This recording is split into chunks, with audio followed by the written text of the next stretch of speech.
सोचिए आप सुबह अपने घर से बाहर निकले और अचानक महसूस हो कि आपका पूरा मोहल्ला दुनिया से गायब हो चुका है। लेकिन असली डर तब शुरू होता है जब इस शान से दिखने वाले इलाके की चारों तरफ करोड़ों साल पुरानी दुनिया दिखाई देने लगती है, जहाँ इंसानों की जगह अब खूंखार डायनासोर घूम रहे हैं। एक परिवार अपने घर और अपने बच्चों को बचाने के लिए इस अनजान दुनिया में निकलता है, लेकिन जल्दी उन्हें पता चलता है कि यहाँ सिर्फ जानवर ही खतरा नहीं है, बल्कि उनके पास समय भी बहुत कम है। आखिर उनका पूरा मोहल्ला अतीत में कैसे पहुंचा और क्या वे वापस अपने समय में लौट पाएंगे? जानिए the end of oak street की पूरी कहानी। तो फिल्म की शुरुआत होती है 90s 80s के समय, जहां पर ओक स्ट्रीट नाम का एक गांव था। सबसे पहले हमारी मुलाकात होती है प्लैट फैमिली से। इस परिवार में है ग्रेग, उसकी पत्नी डेनिस और उनके बच्चे ऑड्री और ब्रायन। इनके साथ उनका प्यारा सा डॉग स्टार बग भी है। लेकिन परिवार को देखकर ऐसा नहीं लगता कि सब कुछ ठीक चल रहा है। ग्रेग और डेनिस के बीच पहले से ही काफी ज्यादा तनाव है।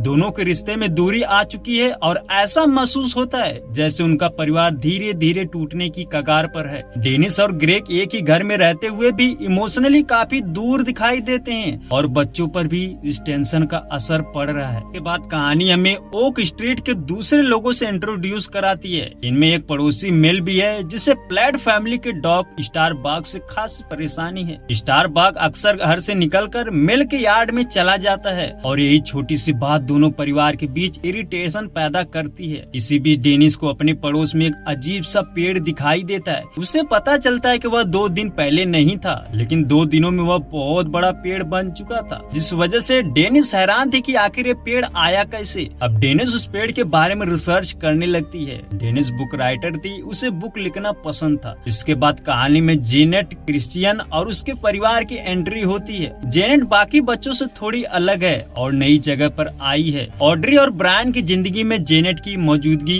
एक और नया कनेक्शन बनाती है। लेकिन जेनेट सिर्फ एक सामान्य पड़ोसी लड़की नहीं, उसका परिवार और उसका घर आगे चलकर कहानी के मिस्ट्री वाले हिस्से से जुड़ने वाले हैं। यही वजह है कि शुरुआत में दिखाए गए इन कैरेक्टर्स को हल्के में नहीं लेना चाहिए। इसके बाद ओक स्ट्रीट गाँव में एक पार्टी रखी जाती है। ऊपर से देखने पर यह जगह किसी आम और शांत रेसिडेंटियल नेबरहुड जैसी ही लगती है। लोग अपनी रोजमर्रा की जिंदगी में व्यस्त हैं, बच्चे बाहर खेल रहे हैं और हर घर में सामान्य माहौल दिखाई देता है। लेकिन इस शांत इलाके के ऊपर मौसम कुछ और ही कहानी बता रहा होता है। रेडियो पर आने वाली खबरों में तूफान की संभावना बताई जा रही होती है। हालांकि शुरुआत में किसी को भी नहीं लगता कि यह मौसम आगे चलकर उनके लिए इतनी बड़ी मुसीबत बनने वाला है। इसी इलाके में ब्रायन नाम के एक लड़का रहता था। एक दिन वो अपने दोस्तों के साथ बाहर होता है और किसी परेशानी से बचते हुए तेजी से अपने घर की तरफ लौटता है। एक दिन वह अपने दोस्तों के साथ बाहर होता है और किसी परेशानी से बचते हुए तेजी से अपने घर की तरफ लौटता है। घर पहुंचने के बाद सब कुछ सामान दिखाई देता है। रात में पूरा परिवार एक साथ बैठकर खाना खा रहा होता है। परिवार के बीच हंसी मजाक का माहौल चल रहा था। डेनिस भी अपने कुत्ते स्टार बग के साथ समय बिता रही होती है। लेकिन इस पूरे माहौल के बीच डेनिस के चेहरे पर हल्की उदासी दिखाई देती है, जैसे उसके मन में पहले से कोई चिंता चल रही हो।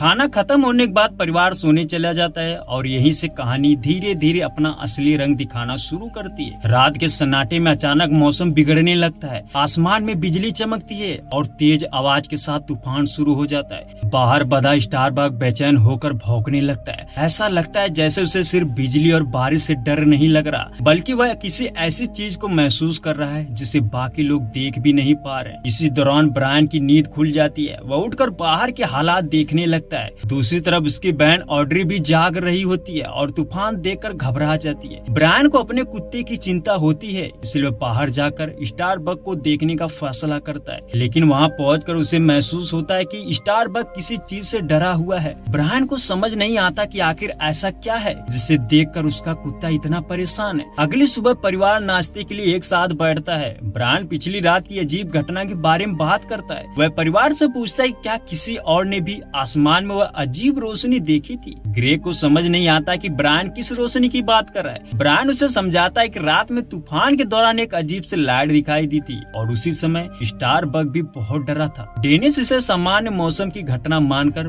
बात खत्म करना चाहती है। उसके हिसाब से शायद वह किसी हेलीकॉप्टर की लाइट रही होगी। ग्रेग मजाक में इसे यूएफओ तक बता देता है। ऑड्री को अपने पिता का यह मजाक बिल्कुल पसंद नहीं आता और वह उन्हें चुप रहने के लिए कह देती है। ऊपर से देखने पर यह परिवार के बीच होने वाली एक समान बातचीत लगती है, लेकिन दर्शक अब तक समझ चुके होंगे कि कुछ न कुछ जरूर गड़बड़ है और थोड़ी ही देर में इसकी पहली बड़ी निशानी सामने आ जाती है। नाश्ते के बाद डेनिस किचन में बर्तन साफ करने जाती है। वह नल खोलती है लेकिन पानी नहीं आता। पहले उसे लगता है कि शायद घर की पाइपलाइन में कोई समस्या होगी। परिवार वाले अलग अलग चीजें चेक करते हैं लेकिन कहीं से भी पानी नहीं आ रहा होता है। फिर जब वे बाहर की तरफ देखते हैं तो स्थिति और ज्यादा अजीब नजर आती है। पूरा नेबरहुड आसमान रूप से शांत है। सड़क पर लोग दिखाई नहीं दे रहे। कई साइकिलें ऐसी पड़ी हुई हैं जिससे लोग उन्हें अचानक छोड़कर चले गए हों। कुछ ही समय में परिवार को पता चलता है कि समस्या सिर्फ उनके घर में नहीं है, पूरे इलाके में बिजली और पानी दोनों बंद है। वे अपने पड़ोसियों से संपर्क करने की कोशिश करते हैं लेकिन वहाँ भी बिल्कुल यही स्थिति होती है। अब परिवार को पहली बार एहसास होता है कि यह कोई छोटी मोटी टेक्निकल प्रॉब्लम नहीं है।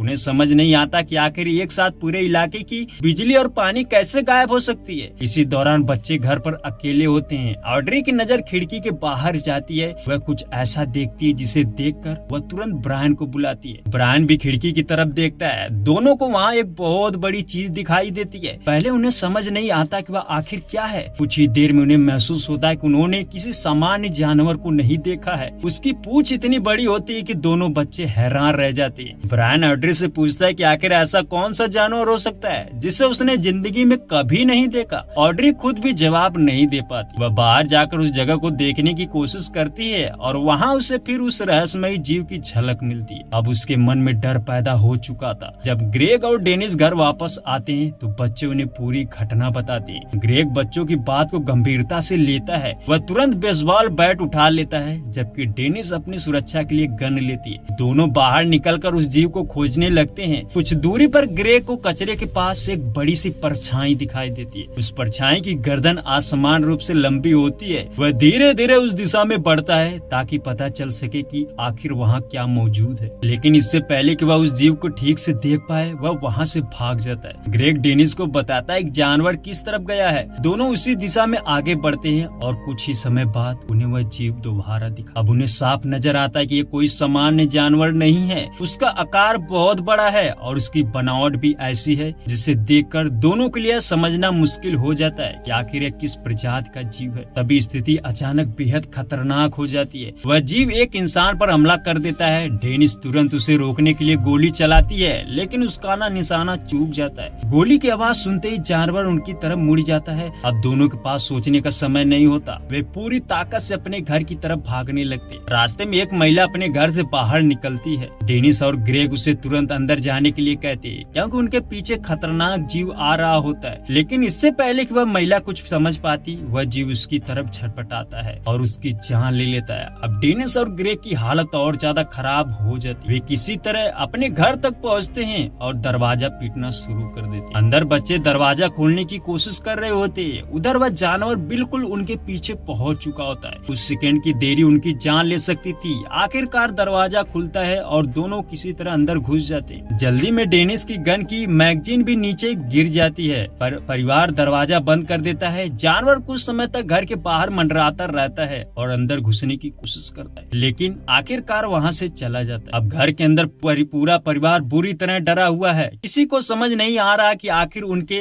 नेबरहुड में यह सब कैसे हो रहा है। ऑड्री एक संभावना सामने रखती है। उसके मुताबिक बाहर घूमने वाला जीव किसी डायनासोर जैसा दिखाई दे रहा था। ब्रायन भी उसकी बात से सहमत होता है क्योंकि उसने जो विशाल पूंछ देखी थी ना वह भी किसी प्री हिस्टोरिकल क्रिएचर जैसी लग रही थी। परिवार अपनी समझ के हिसाब से एक थ्योरी बनाता है। शायद किसी जगह पर ऐसे क्रिएचर को रखा गया था और किसी हादसे की वजह से वे बाहर निकल आए। लेकिन अभी उन्हें इस बात का अंदाजा नहीं है कि असली सच्चाई उनकी सोच से कहीं ज्यादा अजीब है। रात होने पर परिवार घर के अंदर ही रुकने का फैसला करता है। स्टारबक को भी वे घर के अंदर ले आते हैं। कुछ समय बाद उन्हें घर के पीछे से अजीब आवाज सुनाई देती। आवाज बाथरूम की दिशा से आ रही होती है। परिवार धीरे धीरे उस तरफ बढ़ता है। अंधेरा होने की वजह से वे माचिस जलाते हैं और जैसे ही रोशनी सामने पड़ती है उनकी आंखों के सामने एक बेहद विशाल जीव दिखाई देता है। उसकी ऊंचाई लगभग घर की दूसरी मंजिल तक पहुंच रही होती है। यह दृश्य पूरे परिवार के लिए किसी नाइटमेयर से कम नहीं होता। अब उन्हें यकीन हो जाता है कि बाहर मौजूद क्रिएचर्स कोई छोटी मोटी समस्या नहीं है। फिर भी रात किसी तरह गुजरती है। सुबह होते डेनिस सावधानी से घर का दरवाजा खोलती है। बाहर फिलहाल कोई दिखाई नहीं देता। परिवार मौका देखकर कार निकालने का फैसला करता है। बच्चे और कुत्तों को कार में बैठाया जाता है और उन्हें नीचे नीचे झुक कर रहने के लिए कहा जाता है ताकि बाहर से कोई उन्हें आसानी से देख न सके। कार धीरे धीरे ओक स्ट्रीट से बाहर निकलती है, लेकिन कुछ दूरी पर पहुंचते ही उन्हें एहसास होता है यहाँ से बाहर निकलने का रास्ता ही नहीं बचा। सड़क टूट चुकी होती है। ऐसा लगता है जैसे किसी भयंकर भूकंप ने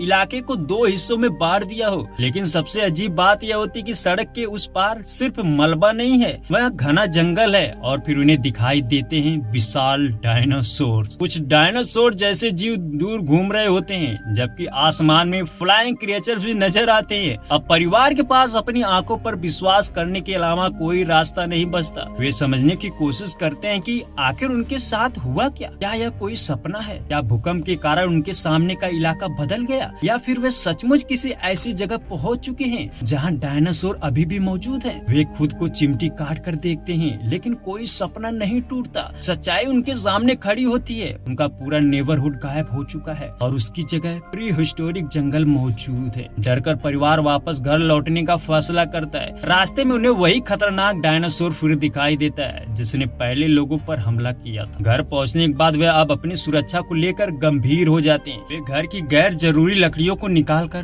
दरवाजे और खिड़कियों को मजबूत करते हैं। उनका उद्देश्य साफ है, अगर कोई डायनासोर घर के अंदर घुसने की कोशिश करे तो कम से कम कुछ समय तक उन्हें सुरक्षा मिल सके। सुरक्षित होने के बाद परिवार बैठकर पूरी स्थिति को समझने की कोशिश करता है। डेनिस के सामने धीरे धीरे एक भयानक संभावना आती है। शायद ओक स्ट्रीट अपनी जगह से कहीं और पहुंच गया। ग्रेग को यह बात लगभग असंभव लगती है, लेकिन ऑड्रे प्री हिस्टोरिक समय की संभावना सामने रख। ब्रायन भी डायनासोर्स को देखने के बाद इस थ्योरी को पूरी तरह खारिज नहीं कर पाता। अगर वे सच में प्री हिस्टोरिक एरा में आ चुके हैं तो उनके सामने सबसे बड़ी समस्या सिर्फ डायनासोर नहीं है। उनके पास खाना सीमित है, पानी की समस्या है, बिजली नहीं है और सबसे बड़ी बात उन्हें वापस जाने का कोई रास्ता नहीं। तभी उन्हें बाहर से एक लड़की की आवाज सुनाई देती है। परिवार तुरंत सतर्क हो जाता है। डेनिस सबको सलाह देते है कि बाहर जाते समय कोई हथियार जरूर साथ रखें। ब्रायन अपना धनुष और तीर लेता है। वह बाहर निकलते ही और आखिरकार उस लड़की तक पहुंच जाते हैं। वह भी उसे नेबरहुड की रहने वाली होती है। वह उसे अपने साथ लेकर घर की तरफ बढ़ने लगती है, लेकिन तभी जमीन में हलचल महसूस हो। सब लोग रुक जाते हैं। आसपास देखने पर उन्हें एक विशाल डायनासोर की पूंछ की झलक मिलती है। अभी वह समझ ही रहे होते हैं कि अचानक एक जोरदार आवाज सुनाई देती है। कुछ ही पलों में उनके सामने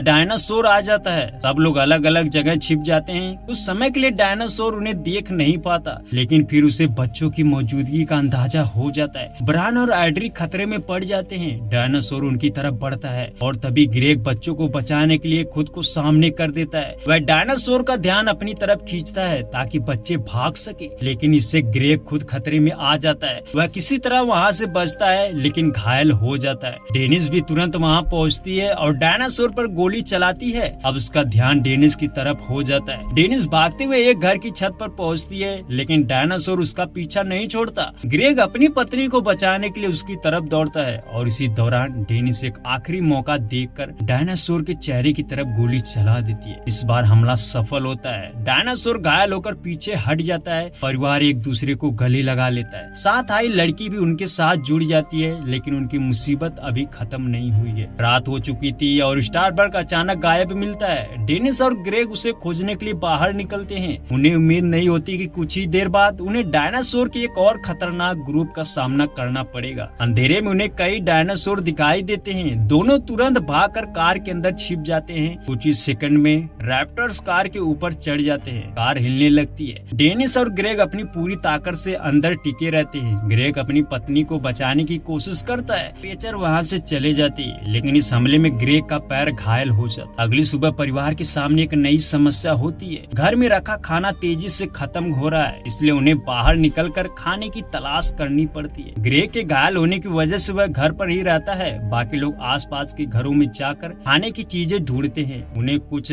खाना भी मिल जाता है, लेकिन जब वे बाहर निकलते हैं तो अचानक पूरे इलाके में धुआं फैल चुका होता है। उन्हें समझ नहीं आता कि यह धुआं कहाँ से आया। यहाँ कम दिखाई दे रहा था। वे सावधानी से आगे बढ़ते हैं और आखिरकार एक घर की छत पर पहुँचते। वहाँ उसे उन्हें दूर जंगल में आग दिखाई देती है। अब डायनासोर के साथ साथ जंगल की आग भी उनके लिए एक बड़ा खतरा बन चुकी होती है। डेनिस को समझ आता है कि उनकी परेशानी लगातार बढ़ती रही है। इसी दौरान सड़क पर एक डायनासोर दिखाई देता है जो आग से बचने के लिए दूसरी दिशा में जा रहा होता है। और तभी स्टारबर्ग भी दिखाई देता है। उसे गले की रस्सी टूटी हुई होती है, लेकिन वह परिवार को देखकर सीधे उनकी तरफ देखता है। वह लगातार आसमान की ऊपर देखकर भौंक रहा होता है। परिवार ऊपर देखता है और वहाँ पर फ्लाइंग डायनासोर दिखाई देते हैं, यानी उड़ने वाले डायनासोर। अब सभी को नीचे छिपना पड़ता है। ब्रायन और उनके साथ आई लड़की अलग दिशा में चले जाते हैं। डेनिस और एड्री भी बचने के लिए घर के अंदर छिप जाती हैं। उधर ब्रायन का सामना एक छोटे डायनासोर से हो जाता है। वह उससे बचते हुए ऊपर भागता है और एक कमरे में जाकर दरवाजा बंद कर देता है। कुछ देर तक डायनासोर दरवाजे के बाहर उसे पकड़ने की कोशिश करता है, लेकिन आखिरकार दरवाजा लॉक हो जाता है और ब्रायन बच जाता है। इसी दौरान डेनिस और एड्री को उसी घर के अंदर एक बेहद अजीब चीज दिखाई देती है। पहले डेनिस को समझ नहीं आता कि यह क्या है, लेकिन ऑड्री एक संभावना बताती है। शायद एक कोई पोर्टल है। वे कुछ वस्तुएं उसके अंदर डालकर देखते हैं और जो चीज वे पोर्टल में डालते हैं ना, वह दूसरी तरफ पहुंच जाती है। अब पहली बार परिवार के सामने उम्मीद की एक किरण दिखाई देती है। अगर ये सच में पोर्टल है तो शायद